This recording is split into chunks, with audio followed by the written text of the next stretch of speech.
E um acontecimento nessa semana me incomodou demais.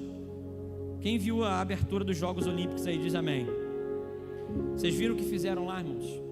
Na verdade, o que aconteceu ali, na verdade, é apenas reflexo da sociedade que a gente está vivendo nos dias de hoje. O que eles demonstraram ali é reflexo de uma sociedade, principalmente na França, onde é o berço do iluminismo, né, pastora Terezinha? É o berço da desvinculação do homem de Deus. Foi ali que começou isso a acontecer, onde os pensamentos filosóficos, os pensamentos ideológicos começaram a ser plantados e colocados em prática, onde houve uma ruptura de Deus e dos homens, onde começou um momento de adoração ao homem, onde começa um momento onde acontece a independência do homem em relação a Deus. Na França aconteceu isso, com todas as revoluções e outras coisas que aconteceram lá. E aí a gente vem e vê algo realmente que mexeu comigo, irmão. Eu não sou muito de ficar chateado com algumas coisas que a gente vê, mas aquilo me incomodou demais. A maneira como eles colocaram algo que é muito representativo para mim e para você como cristão, irmão, a Santa Ceia. Algo que realmente é um dos momentos mais importantes da história da humanidade. O momento em que o Senhor Jesus, ele estava ceando, se preparando para o seu grande sacrifício por cada um de nós.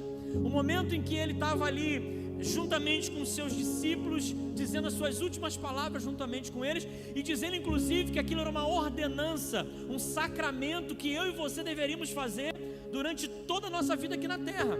Durante mais de 2000 anos, a igreja do Senhor tem ceado. Sabe por quê? Porque nós temos lembrado do que Ele fez lá atrás, mas nós também temos uma expectativa no nosso coração de que um dia nós vamos cear com Ele na eternidade. E aquilo ali, para mim, irmãos, quem não sabe, aquela imagem onde eles satirizavam a Santa Ceia, é um momento de indignação para todos nós cristãos, irmãos. Nós não podemos nos calar, sabe por quê?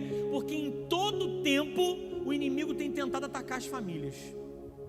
Porque em todo tempo o inimigo ele tem tentado fazer com que as famílias sejam destruídas, que o princípio de família, o princípio de casamento, o princípio de aliança, ele seja destruído em todo momento. E nós, como igreja do Senhor, não podemos deixar isso acontecer. Quem crê, irmão? Eu quero dizer para vocês hoje que duas coisas que são importantes a gente lembrar como igreja. Primeiro, o plano eterno de Deus para uma família. Você sabe que Deus tem um plano eterno para a sua família? Deus, ele tem um plano eterno para as famílias. Tudo que Deus fez e vai fazer tem a ver com famílias. Mas por conta desse plano eterno que Deus tem com as famílias, o inimigo ele não se cansa de atacar a família. Ele não se cansa de tentar desfazer o conceito de família que Deus estabeleceu na sua palavra e na história da humanidade. E eu quero ver com vocês isso. Eu quero que você abra comigo em primeiro lugar em Gênesis capítulo 2, versículo 24. Eu vou ler apenas um versículo, mas depois eu quero ser bem didático com vocês em relação àquilo que o Senhor colocou no meu coração para trazer como mensagem nessa noite. Gênesis capítulo 2, versículo 24.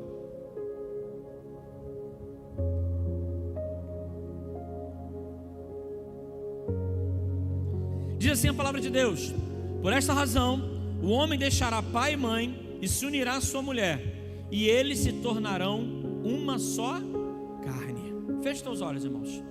Deus Pai Todo-Poderoso, neste momento, Deus, eu te peço que o Senhor venha falar à tua igreja aquilo que o Senhor, meu Deus, deseja falar, que não seja aquilo que nós queremos, mas aquilo que nós precisamos ouvir nessa noite, Pai. Assim como o Senhor falou ao meu coração, fala à tua igreja hoje, Pai. E eu te peço, tira, meu Deus, toda distração, tudo aquilo que queira atrapalhar o teu livre curso da palavra ser ministrado em vidas e corações nessa noite. Pai, que eu seja um instrumento em tuas mãos para transmitir aquilo que o Senhor deseja nessa noite, em nome de Jesus. Você pode dizer um amém? Irmãos, eu quero dizer que ter uma família, na verdade, é um sonho antigo de Deus. Em Romanos capítulo 8, versículo 29, ele vai falar de ter uma família de muitos filhos semelhantes a Jesus. A vontade de Deus não é ter um exército. A vontade de Deus nunca foi ter uma multidão de servos. A vontade de Deus sempre foi ter uma multidão de filhos. E aqui nessa noite nós temos filhos e filhas de Deus. A vontade de Deus é ter uma multidão de filhos iguais a Jesus. Ou seja, na verdade, Deus, Ele sempre quis estabelecer comigo e com você uma relação de família. E sabe que na verdade, eu estou falando aqui nessa passagem que nós lemos, fala sobre a primeira família estabelecida. Mas antes dessa primeira família de homem e mulher ser estabelecida, já na eternidade, com Deus Pai, Deus Filho, Deus Pai e Deus Filho, fala de quê? Família. Uma relação familiar já existe desde a eternidade. Você sabe que Deus, nem Cristo, nem o Espírito Santo foram criados, eles coexistem eternamente. Isso faz parte da teologia. As únicas coisas que foram criadas são coisas que vieram depois de Deus. E a Trindade é um mistério que nós temos. É um Deus agindo através de 3 pessoas: Deus Pai, Filho e Espírito Santo. Mas desde a eternidade, Deus já estabeleceu um relacionamento familiar entre Deus Pai e Deus Filho. Ou seja, a família já existe desde a eternidade. Quando Deus cria todas as coisas, quando Deus cria os animais, as plantas, tudo que existe, o universo, estrelas, céu, aquilo tudo lá em Gênesis capítulo 1, no final Deus ele vai e cria o homem. E chega um momento que Adão ele começa a olhar o cachorro e a cadela, o leão e a leoa, a zebra e o zebro. Não existe isso. Mas ele vai olhando os casais e ele fica assim: mas cadê eu? E eu? Como é que eu faço? Como é que eu fico sozinho? Sabe por quê? Deus colocou dentro do nosso coração viver em família. Por mais que a sociedade hoje, por mais que as pessoas hoje digam: não, eu estou preocupado com a minha carreira, eu estou preocupado com o meu trabalho, não, eu quero fazer isso, eu quero fazer aquilo. Mas no fundo, Deus colocou no interior de cada um de nós a necessidade de viver em família, viver em comunidade. E sabe, irmãos, o próprio Deus ficou incomodado. Ele falou assim: não é bom que um homem viva só. Far-lhe-ei uma adjuntora, far-lhe-ei uma ajudadora, farei alguém para conviver junto com ele. E Deus vai e cria o homem e cria a mulher, 2 seres completamente diferentes, água e vinho. E ele manda a gente conviver junto. Messias e Gisele, nosso líder de casais, ele manda a gente conviver junto. Só ele sabe como esse mistério pode dar certo. Só ele sabe como esse mistério pode dar certo. Mas a verdade é que Deus ele estabelece, quando ele estabelece a humanidade, ele também estabelece uma família. Deus ele estabelece um casal, esse casal tem filhos. Mas deixa eu dizer uma coisa: desde esse princípio, desde a primeira família que Deus forma, o inimigo começou o ataque dele. Desde o primeiro casal, o inimigo chega como uma serpente e ele vai tentar a mulher, vai tentar o homem, e eles cedem àquela tentação. Depois, eles estão expulsos do paraíso, desobedeceram. Todos nós recebemos também maldições por causa disso. E aí, irmãos, na primeira família, um filho mata o outro por causa de inveja. Tua família tem problema, irmão? Sim ou não? Pensei que era só a minha que tivesse. Tua família tem problema? Sim ou não? Por mais que a tua família tenha problema, ainda assim Deus tem um propósito com ela. Irmãos, Adão e Eva tiveram problemas, os filhos deles tiveram problemas, ainda assim Deus tinha um propósito com aquela família. Não interessa como a sua família está vivendo, quais são os problemas, as dificuldades, as situações difíceis e adversas que você possa estar passando na sua família, na sua relação familiar, mas ainda assim Deus tem planos e propósitos para a sua família. Irmão, então Deus, quando ele cria a humanidade, ele vai criar uma família. Por quê? Porque o plano de Deus passa por um plano de uma família. Você vai ver no decorrer da história, quando Deus ele quer abençoar um povo, quando Deus quer fazer algumas coisas, ele vai usar as famílias. Você quer ver? Teve um tempo que os homens começaram a pecar, viverem errado, viverem segundo as suas vontades, seus prazeres. Deixaram de se voltar para Deus e se voltaram somente para as suas próprias vontades. Os homens chegaram ao ponto, lá em Sodoma e Gomorra, de quando eles viram anjos, eles quiseram ir atrás daqueles anjos para ter relações com eles. Chegou num ponto assim, inimaginável. E chega um dia que Deus fala assim: eu vou refazer essa humanidade, eu vou fazer tudo do zero, eu vou começar de novo. Mas ele pegou uma família. Ele vira para Noé, ele achou um homem justo e falou: Noé, reúne a tua esposa, reúne teus filhos, reúne as tuas noras, entra numa arca, coloca um casal de cada animal, porque vai morrer todo mundo, todo ser vivo vai morrer, mas através de uma família eu vou fazer a terra inteira. Quando Deus queria criar uma nação, Deus falou: eu vou estabelecer uma nação, e essa nação, ela vai me representar. Essa nação vai representar o poder de Deus. Eu vou estar no meio dessa nação, e essa nação, ela vai irradiar a luz, a mensagem que eu preciso passar para as outras nações. Deus então, ele decide que vai criar a nação de Israel. Mas para criar a nação de Israel, sabe o que ele faz? Ele escolhe um homem e uma mulher idosos, Abraão e Sara, e fala: através de vocês, através da sua família, da sua descendência, todas as famílias da terra serão abençoadas. Você tem noção do que é isso, irmão? Pegar um homem com 90 anos, uma mulher com algum tempo também, já quase 80 anos. A Bíblia vai falar que Sara já não tinha mais os costumes de mulher, ela não menstruava mais, ela não tinha condições de engravidar mais. E quando chega ali aos quase 100 anos, Abraão e Sara, eles são pais de Isaac. Deus podia estabelecer uma nação de forma diferente, sim. Ele podia levantar um rei, colocar pessoas ao redor. Deus, ele podia fazer de várias maneiras, mas ele escolhe uma família. Ele escolhe um casal. Abraão e Sara geram Isaac. Isaac gera Jacó, e Jacó gera os 12 patriarcas, que são, aí daí é formada a nação de Israel. Deus, quando quis estabelecer uma nação, ele falou: eu vou escolher uma família. Dentro do plano e do propósito de Deus, as famílias sempre estão presentes. Dentro do plano e propósito de Deus eterno, as famílias sempre estão presentes. Então eu quero dizer para você que a sua família, se você está aqui hoje: pastor, mas eu estou sozinho, não tem ninguém da minha família. Não interessa, você pode estar com a sua família inteira, você pode estar sozinho, mas Deus, ele tem planos e propósitos com a sua família. Porque senão ele deixava escrito assim, ó: crê no Senhor Jesus, será salvo tu e tua casa.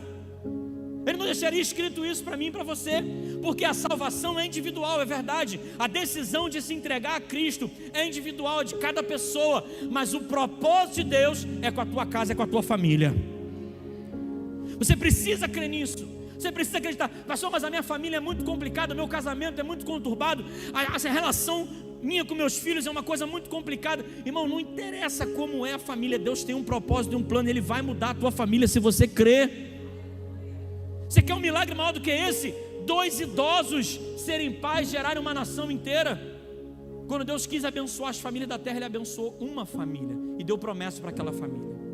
Agora, olha que interessante. A verdade é que o plano de Deus, ele se cumpre de verdade, porque a família de Abraão, ela na verdade abençoa as famílias de Israel, as famílias da nação de Israel.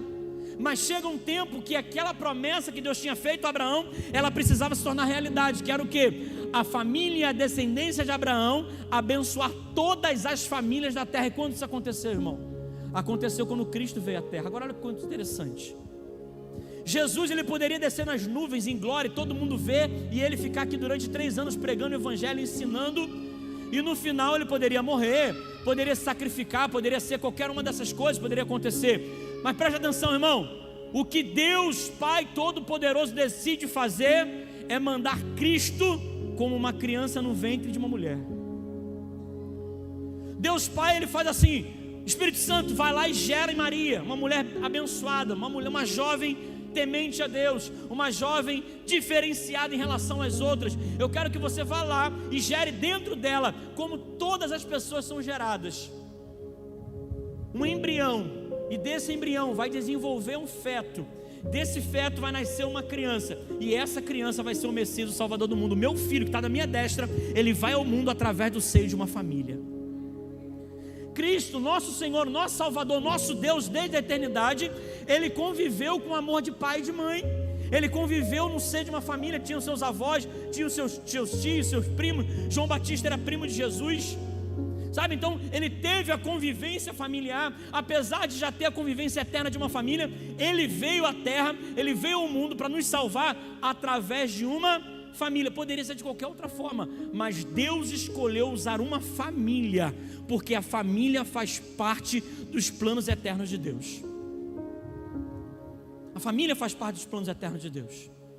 E sabe, irmãos, através da família de Jesus, através da morte e do sacrifício do nosso Senhor, nós vimos de fato acontecer a promessa que Deus tinha feito a Abraão milhares de anos atrás, que era: através da tua descendência, através da tua família, eu vou abençoar todas as famílias da terra. Por causa de Jesus, José Maria, principalmente de Jesus, o sacrifício dele. Hoje nós estamos aqui em Palmares e as nossas famílias são abençoadas. Nós estamos a milhares de quilômetros de distância de Jerusalém, de Israel, mas ainda assim a nossa família hoje é abençoada por conta da promessa que Deus tinha feito a Abraão, e através da família de Jesus nós fomos abençoados, irmãos. Você vê que no final dos tempos o que vai acontecer?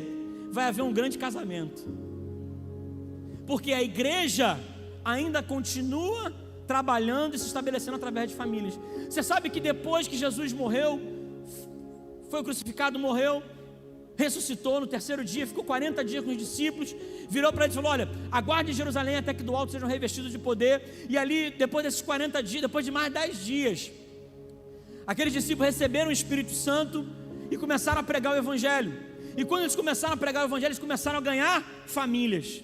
Eles começaram a alcançar famílias. E sabe, a Bíblia vai falar lá em Atos capítulo 2, que a igreja se estabeleceu, se reunindo no templo, adorando a Deus, mas também eles se reuniam de casa em casa, no partir do pão, ou seja, no seio familiar. Deus quer usar a sua família para abençoar outras famílias. Deus quer usar a tua casa, a tua família, para que outras famílias sejam abençoadas, irmãos. Você entende isso? Deus, ele tem um propósito, que a igreja começou nas casas, a igreja começou com as famílias. O apóstolo Paulo em suas cartas, o apóstolo Pedro em suas cartas, diversas vezes eles vão falar sobre como deve ser a postura de um homem, a postura de uma mulher, a postura de filhos, a postura de um pai, porque eles estavam preocupados com as famílias. Eles estavam preocupados de como as famílias cristãs agora viveriam, porque eles sabiam que o propósito eterno de Deus passa pelas famílias. E o propósito de Deus para esse tempo, o propósito de Deus para essa geografia, tem a ver com a tua família também. A tua família, Deus escolheu para abençoar outras famílias. Você precisa entender isso, irmão. Porque quando a gente não entende isso, a gente não consegue ver as armadilhas, as armas e as artimanhas que Satanás tem usado no nosso tempo.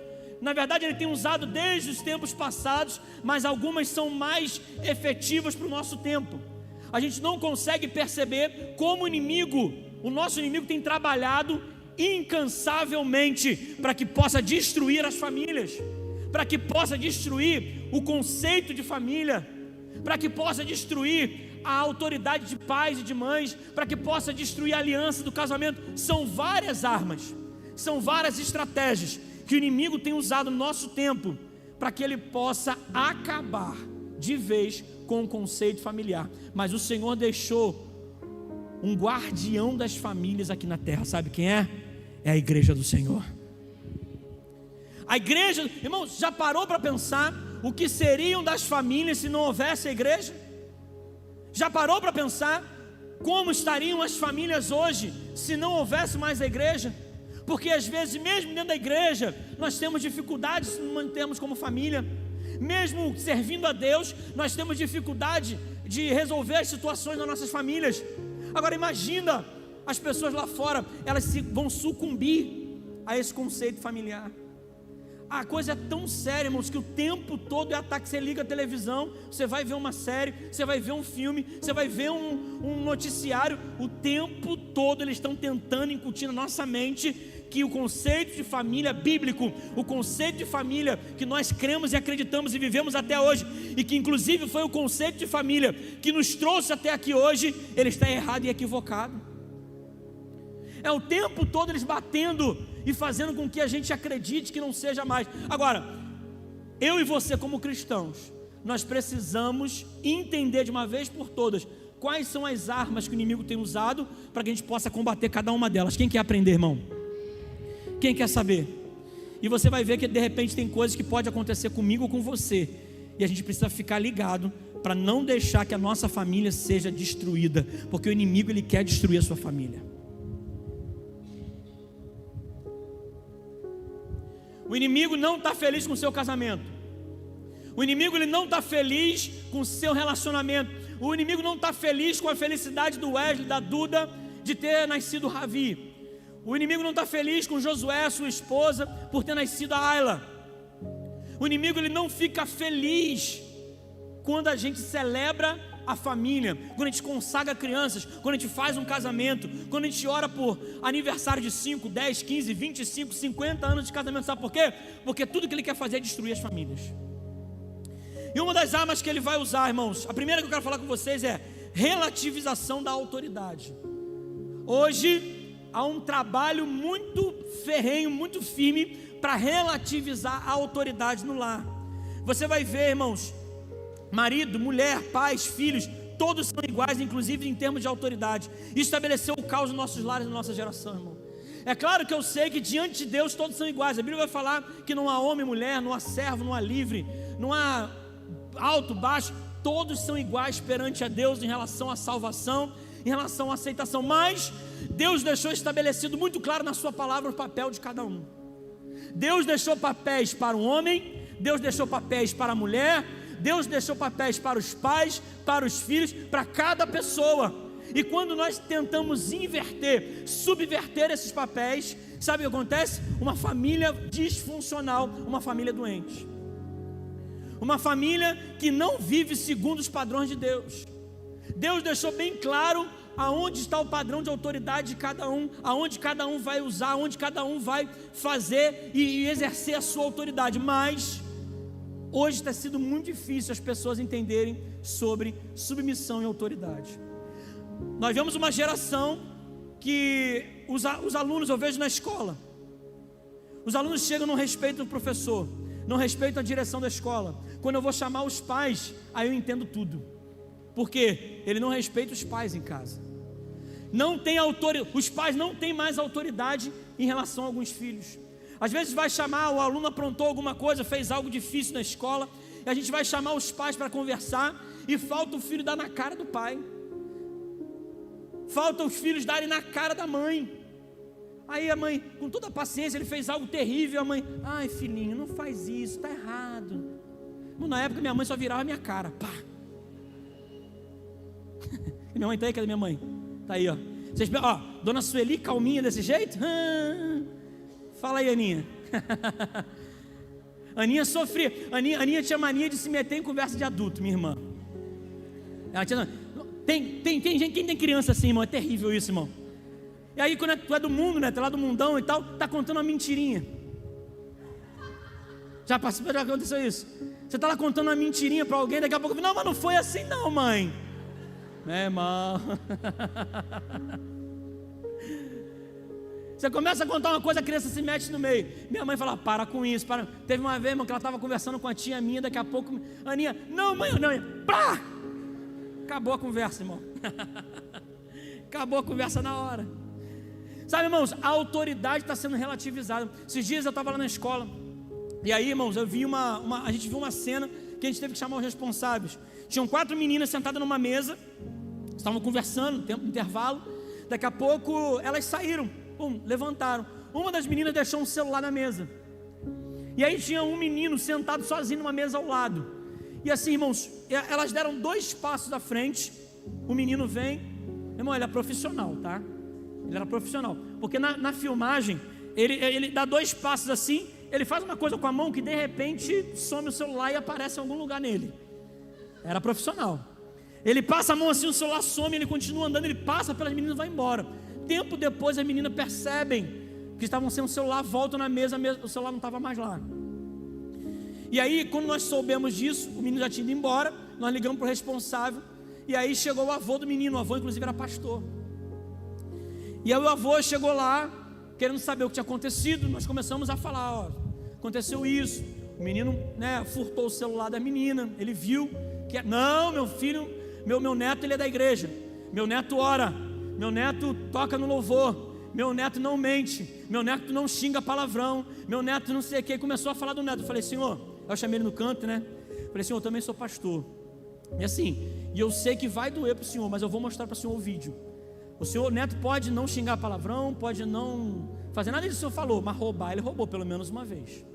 E aí mostrei o vídeo para aquele senhor. Irmão, aquele senhor não conseguia falar nada, ele só chorava. Ele só chorava. Só chorava. E aí ele falou assim: eu queria que você chame os responsáveis, os pais dele, porque sou eu que cuido, sou eu que crio e tal, mas os pais também não querem saber, é largado. Irmão, nós chamamos os pais, foi a pior coisa que a gente fez. Porque quando os pais vieram, faltou o garoto na cara dos pais. Ele falou que não queria saber, que tinha sido sem querer, ele jogou a desculpa lá, que ele achou no chão e tal. Nem um vídeo mostrado ele reconhecia o erro dele. Sabe, irmãos? E faltou aquele garoto na cara dos pais ali. Eu vi, meu Deus, coitado desse avô, que está tendo que cuidar sem o cuidado desses pais. Mas sabe o que está acontecendo na sociedade? Relativização da autoridade. Os filhos agora acham que mandam nos pais. As mulheres, elas querem tomar o lugar dos homens. Os homens querem tomar o lugar das mulheres. E está errado, irmão.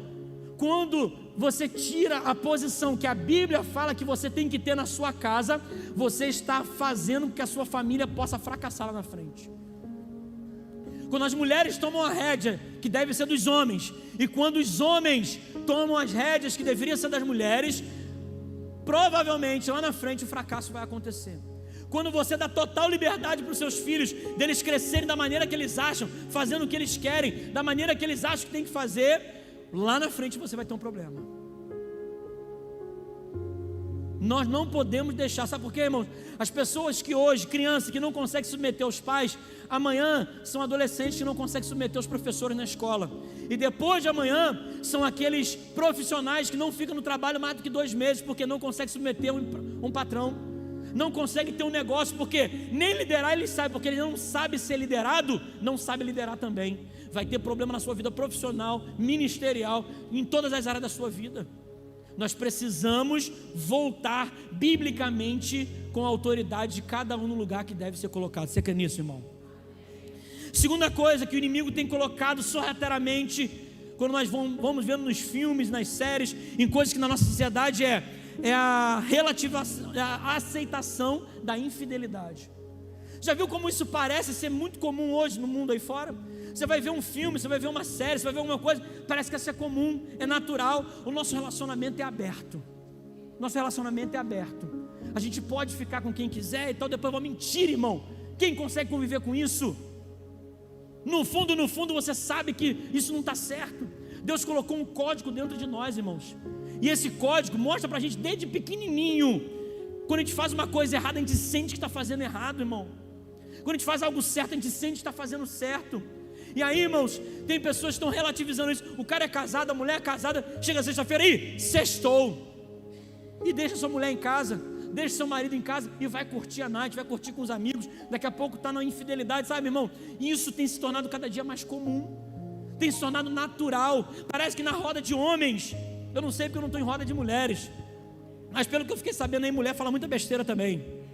Não sei se é verdade, mas na roda de homens, eu ficava às vezes na roda de professores, sala de professores, quando só tinha homem, irmão, só barbaridade. E assim, você falar que é fiel é um crime. Você falar que você só tem relação com a sua esposa, desde que você casou, você é fiel à sua esposa há 16 anos, parece que você está cometendo um crime, parece uma coisa super errada.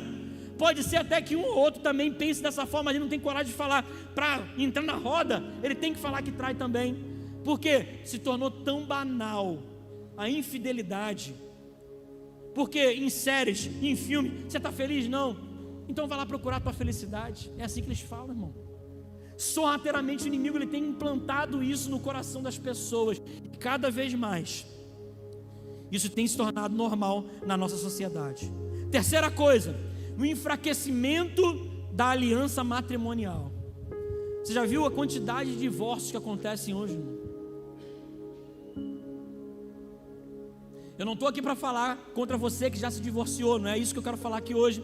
Inclusive a Bíblia, ela tem algumas, em alguns momentos é permitido que o divórcio aconteça, não tem problema com isso. Mas a verdade é que a maioria das vezes, e agora tem acontecido muito com pessoas recém-casadas. Irmãos, os 2 primeiros anos do casamento são uma bênção, não é verdade, irmão? Ih, meu Deus. Meu Deus. Os 2, 3 primeiros anos do casamento, irmão, é só para os fortes, irmãos. Quando você começa a conviver com alguém, quando você está no dia a dia, conhecendo de verdade os defeitos, as virtudes, o que gosta, o que não gosta, a maneira como foi criado, os princípios que foram estabelecidos dentro do coração, Irmão, quando você junta duas pessoas com criação completamente diferentes e põe para conviver numa mesma casa, tem tudo para dar errado. Parece que tem tudo para dar errado, mas isso é só para os fortes, irmãos.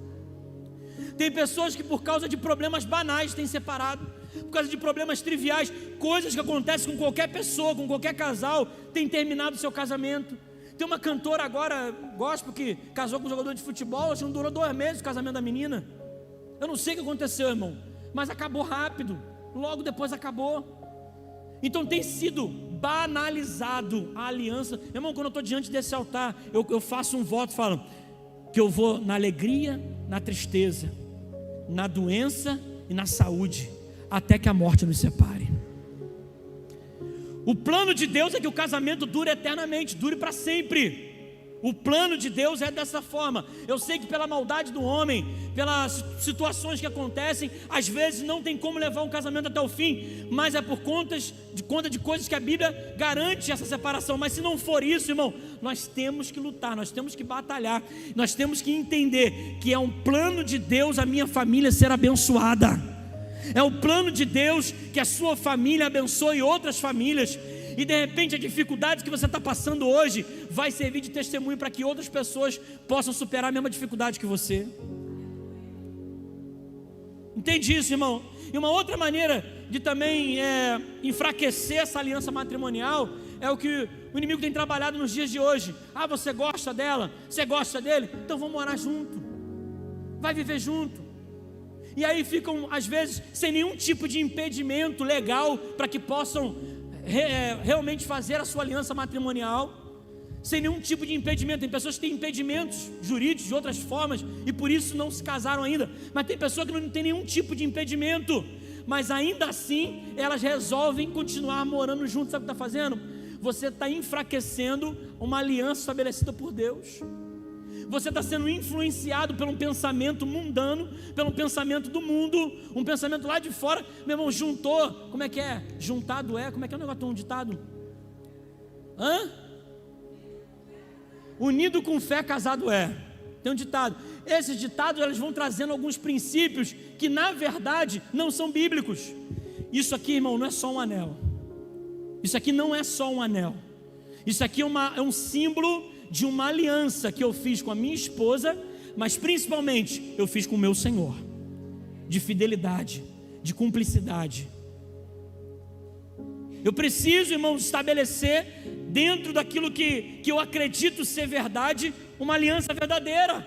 Eu não posso viver segundo os padrões do mundo. Eu estou falando para gente que quer viver segundo aquilo que Deus tem para a sua vida. Meu irmão, honre a aliança que você tem com essa mulher. Honre a aliança que você tem com esse homem.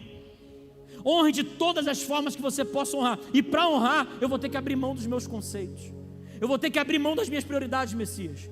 Eu vou ter que abrir mão de coisas, às vezes, que eu gosto muito, para que eu possa viver realmente minha aliança com ela. A gente teve criações bem diferentes. Eu não me se vira. E ela, pastora Terezinha, pastor Zé, sempre fizeram o máximo que eles puderam por ela, sempre fazendo tudo.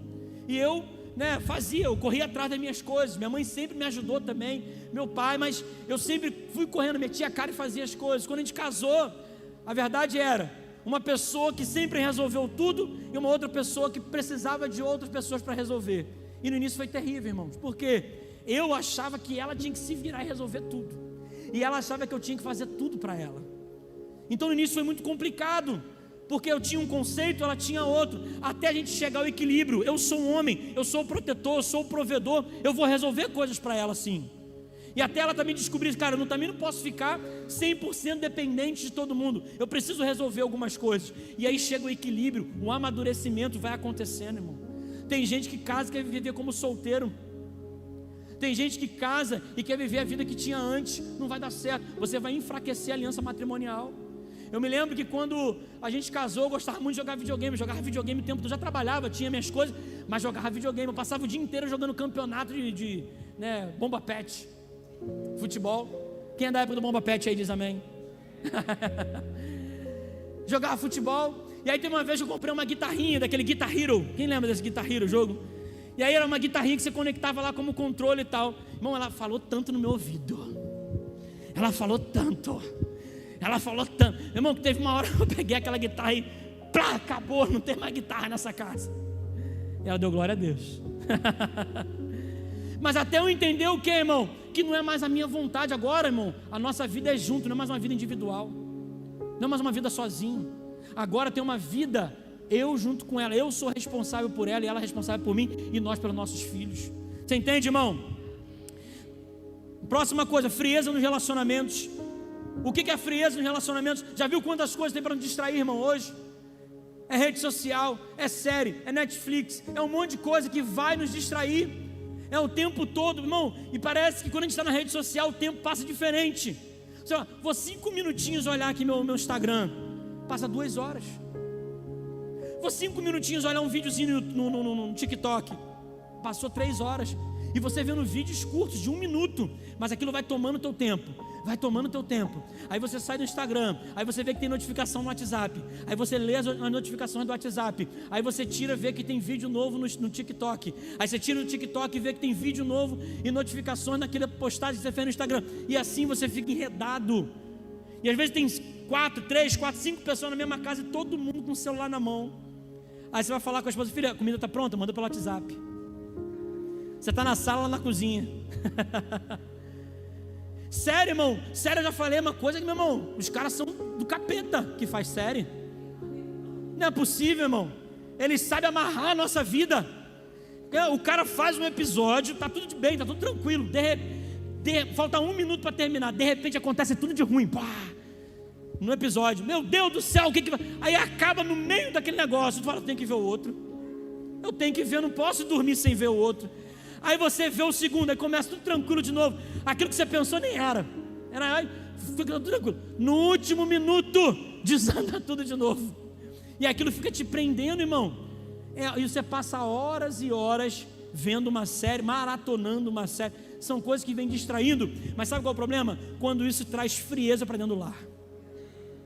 O problema é quando distancia as pessoas dentro de uma casa. Quando os filhos, eu lembro na época de televisão ainda, tinha uma história que contava que o filho, toda vez que ele queria falar com os pais estavam na televisão: dá licença, sai, dá licença, estou vendo o jogo, a novela, calma aí, e tal, aquela coisa toda. A gente poderia até traduzir hoje para o WhatsApp, para outras coisas, mas toda hora a criança fazia isso. Aí teve uma redação na escola, aí falou: qual é o seu sonho? Aí o filho colocou lá: o meu sonho é que o meu pai e minha mãe olhassem para mim como eles olham para a televisão. Aí a tia chamou, né, os pais lá e falou: pai, olha só. E aí os pais não tiveram o que falar, tiveram que chorar naquela situação. Por quê? Porque estava trazendo uma frieza para dentro daquela casa, uma falta de atenção para os filhos. Sabe, irmãos, o inimigo ele vai usando coisas que não tem cara de pecado, que não tem cara de coisa ruim, que não tem cara de coisa que vai atrapalhar alguma coisa, coisas inofensivas, coisas poucas, mas que no final das contas vão minando a alegria de uma família, de uma casa, de um casamento. Tem uma outra história que diz, eu já contei essa: o cara foi comprar uma casa e ele olhou a casa com a família, gostou da casa, mas falou: não, depois na volta a gente vê se a gente compra. E aí ele estava caminhando, depois no meio do caminho ele se arrependeu: poxa, a gente gostou tanto daquela casa, pai, vamos comprar aquela casa. Não, tudo bem. Voltaram. Quando eles voltaram, outra pessoa já tinha comprado aquela casa. Aí ele falou: cara, eu te dou o dobro porque eu quero essa casa. Ele: não vendo, a casa é minha. Cara, eu te dou 3 vezes o valor que você pagou, mas eu quero essa casa. Ele falou: não, então vamos fazer o seguinte, me vende só um prego para eu colocar na sua casa. Me dá o valor aí que eu pago. Ele: pô, mas um prego, que é isso? Me dá o valor, cara, eu quero tanto. Aí o cara: pô, beleza, está aqui, ó. Ele: moleza, um prego, bota onde você quiser aí, tá ótimo. Aí o cara foi no meio da sala, na parede principal, colocou um prego. Depois ele foi lá fora, pegou um animal morto, uma carniça, fedendo já há alguns dias, pegou aquele animal, aquele bicho morto, e chegou perto da casa. O cara: na minha casa não. Ele: não, na sua casa não, eu não vou colocar isso na sua casa, eu vou colocar isso aqui no meu prego, eu comprei ele, eu paguei pelo prego, eu vou colocar isso no meu prego. Ele pegou aquela carniça e colocou no meio da sala do cara. Não deu um dia, irmão, aquele cara ligou: olha, vem comprar a casa, que a casa é sua. Sabe o que significa isso? Satanás, ele não precisa da tua casa inteira, tua família inteira, tua vida inteira. Ele precisa de uma brecha, ele precisa de um prego para que ele possa fazer arruaça na tua vida.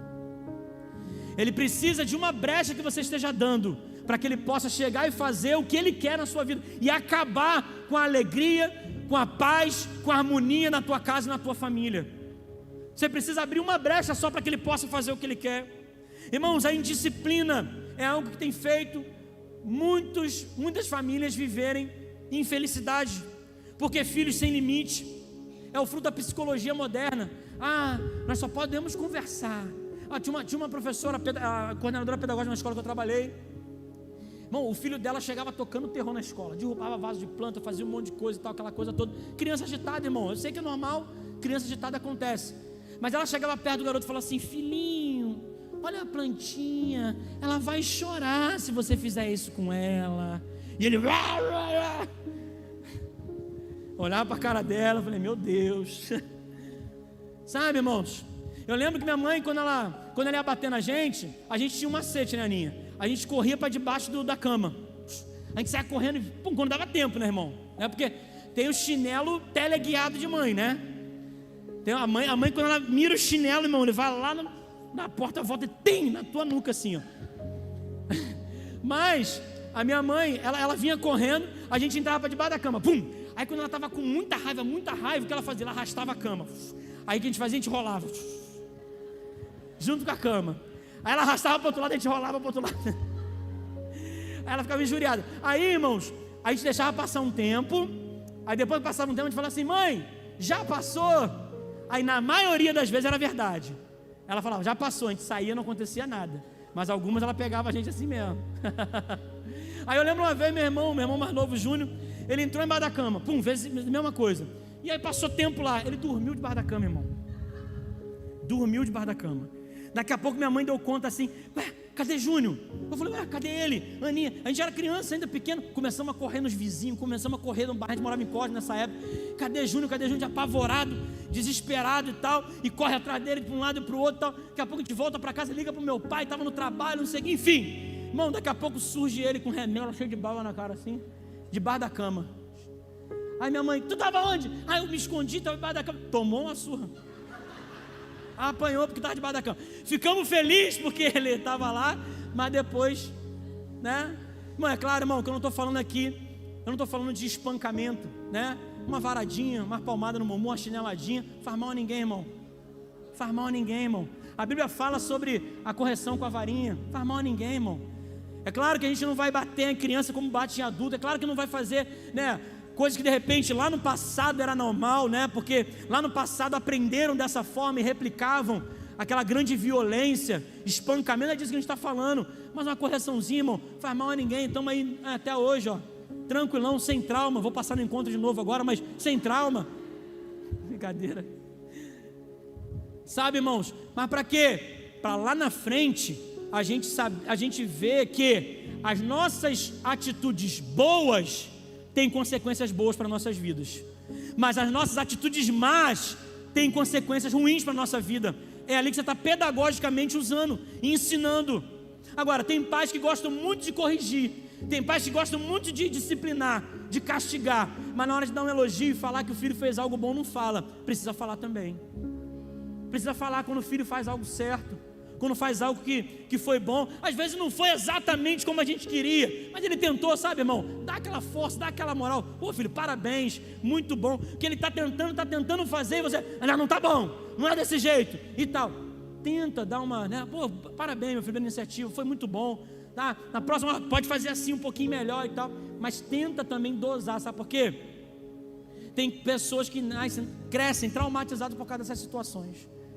Tudo que eu faço errado, nada que eu faço é certo. Tem pessoas que crescem sabendo que não fazem nada de certo. Parece que tudo que faz na vida faz de errado. E às vezes, lembra do prego?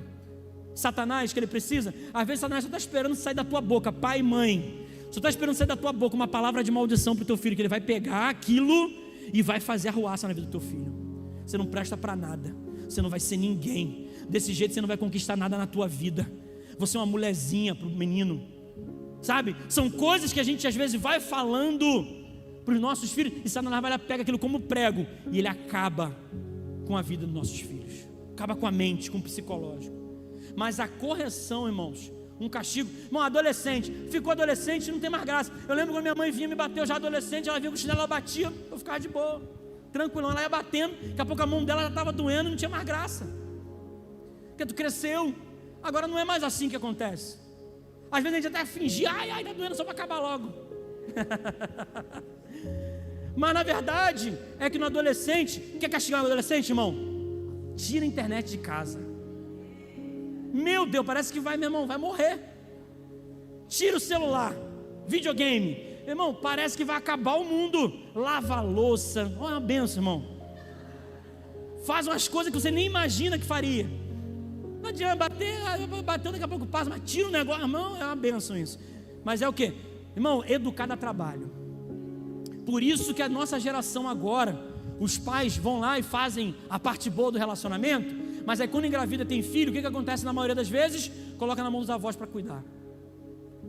Os pais não estão cuidando mais, porque dá trabalho, porque gera uma responsabilidade. Tiveram pais que vieram aqui hoje e decidiram consagrar os seus filhos ao Senhor. Sabe o que significa isso? Significa que vocês vão se comprometer a fazer com que essas crianças cresçam na disciplina e no temor do Senhor.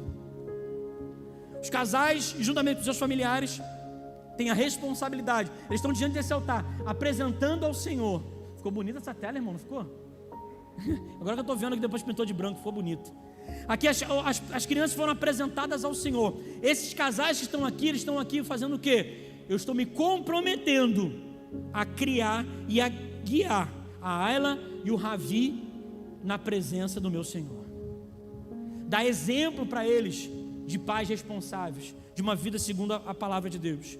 Outra coisa que o inimigo tem usado, irmãos, a violência. Violência. Tem homem que fala assim: eu nunca encostei a mão na minha mulher, mas já falou coisas que feriu ela mais do que se tivesse encostado a mão. Tem a violência física, que é a pior caso, tem, mas também tem a violência verbal, tem a violência emocional. O homem ou a mulher faz... Irmão, eu estou falando de homem, mas a mulher, quando ela quer acabar com a raça do homem, ela fala 3 palavras e acaba com a gente, irmão. Ela sabe onde toca na ferida, ela sabe onde é a chavinha, onde faz o cara virar bicho. Sabe, irmão? A mulher sabe, ela usa isso de vez em quando, mas a mulher sabe, nunca mais vai usar, em nome de Jesus. Sabe, então, tem coisa que a gente faz, e a violência, o inimigo tem usado muito isso. No momento da discussão, no momento da briga, a gente fala coisas que vai machucar e ferir outra pessoa. Na verdade, no momento da discussão, no momento da briga, você quer ganhar a briga. E na nossa cabeça, ganhar uma briga, o que é? É fazer o outro chorar, humilhar até o fim. Isso é ganhar uma briga na nossa cabeça, não é verdade? Então você vai pegar naquela coisa de 1984, que aconteceu, naquela coisa de 1937, né? E você vai colocando coisa do passado, coisa do mistura tudo para quê? Para você ofender a pessoa que está morando, convivendo junto com você, irmão.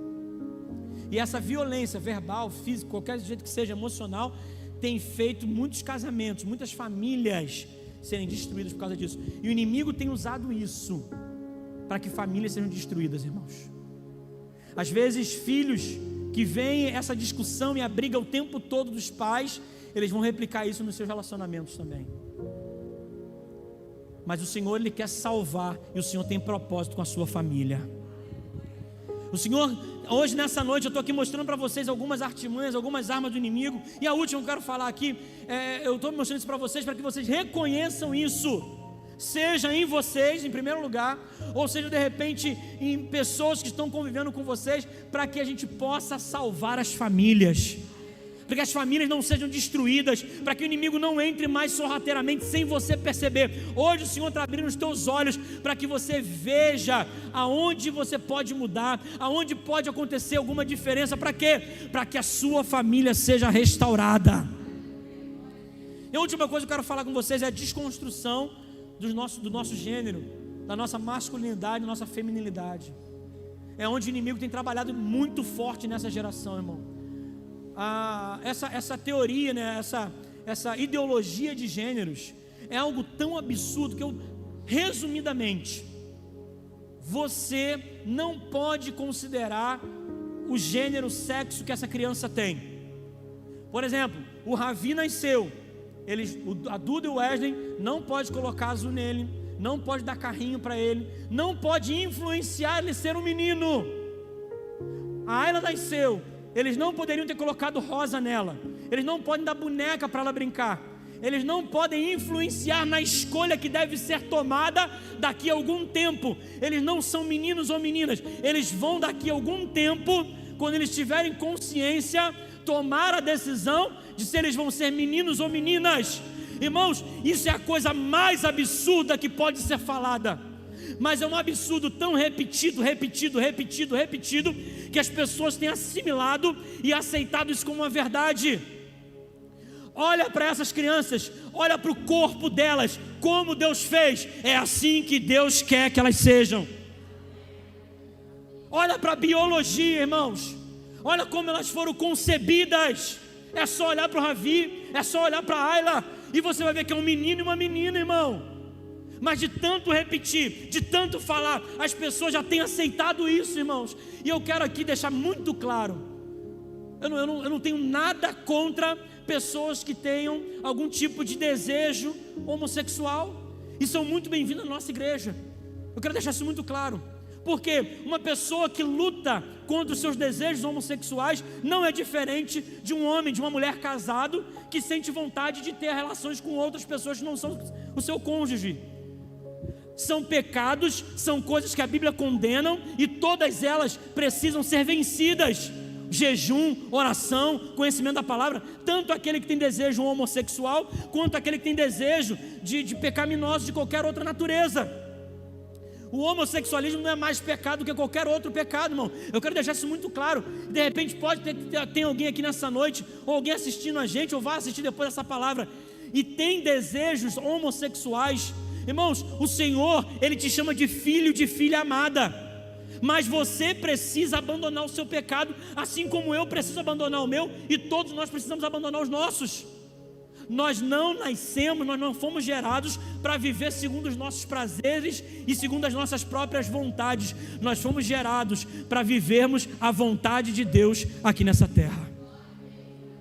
Nós fomos criados e gerados para viver os propósitos e a vontade de Deus. A minha vontade é secundária. Muita coisa que hoje eu ainda tenho vontade, eu não faço mais. Por quê? Porque eu sei que não vai agradar o meu Senhor.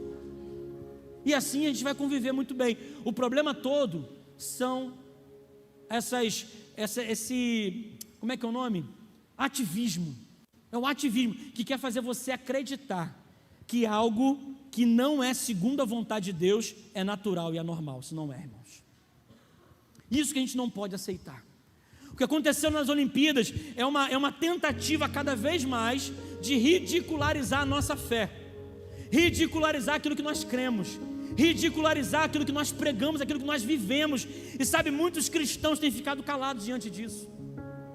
Nós não podemos aceitar ser ridicularizados sem falar nada, porque ser ridicularizado a gente vai ser. O próprio Senhor Jesus, os discípulos, os apóstolos foram, e eles falaram: bem-aventurados aqueles que foram perseguidos por causa do meu nome. É bem-aventurado. O que eu não posso fazer é ficar calado e deixar que a sociedade possa ensinar o meu filho, a minha filha, aquilo que é certo e errado, porque isso é responsabilidade minha, é responsabilidade sua como pais. Isso é uma responsabilidade nossa como igreja. Isso é uma responsabilidade nossa, ensinar e defender a família. Nós não podemos deixar, irmãos. Mas para que eu possa abençoar outras famílias, eu primeiro tenho que cuidar da minha. Primeiro eu defendo a minha, primeiro eu cuido da minha, primeiro eu vejo se o inimigo ele tem atacado e tem vencido em alguma dessas áreas que eu falei para vocês hoje. Porque depois que eu cuido da minha e consigo estabelecer a aliança da minha família, bênção para a minha família, eu creio que a bênção de Abraão, ela vai estar sobre a família de cada um de vocês também. Através da sua família, outras famílias serão abençoadas em nome de Jesus. O Senhor deixou um guardião da família, um guardião daquilo que Ele preza como família. E sabe o que é isso? Somos eu e você, a igreja do Senhor. Nós precisamos viver da forma que Deus deseja que nós vivamos, para que nós possamos ser espelhos para outras famílias sejam abençoadas em nome de Jesus.